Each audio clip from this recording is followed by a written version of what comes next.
Well, business leaders from some of the nation's biggest companies are about to be grilled by the Disability Royal Commission.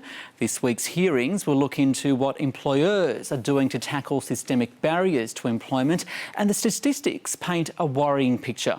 The Australian Institute of Health and Welfare says only around 53% of work-age disabled people are in the workforce, and they're twice as likely to be unemployed as people without a disability. Sam Schlofel left school 3 years ago. He has a mild intellectual disability and has been gaining valuable work experience with a social agency called Jigsaw, which is now beginning to pay off. It's been amazing because a couple of months ago I was offered an opportunity to work for Westpac in the city for 5 weeks, and I would say that's definitely given me a big perspective of what full-time employment's really like. But Sam's story is far from the norm. Australia has one of the world's lowest workforce participation rates for people with a disability, according to the OECD. It's this issue that's the subject of hearings this week at the Disability Royal Commission.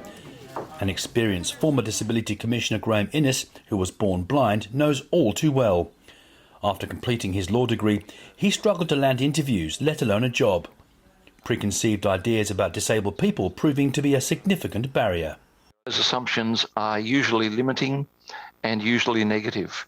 And if you set the bar of expectations low, then most people, just like the glass ceiling for women, won't rise above that bar. He's one of around 40 people who will address the hearing, including regulators, unions and representatives from ASX 100 companies. Figures submitted to the Royal Commission show Australia Post and food services company Compass Group had the highest proportion of disabled people working for them at 3.91% and 1.9% respectively. But other companies such as Telstra, Woolworths and Kmart have fewer than 1%.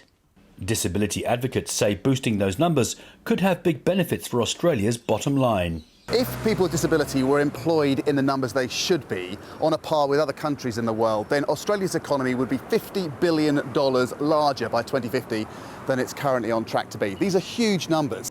For people like Sam, just finding his way in the working world means everything.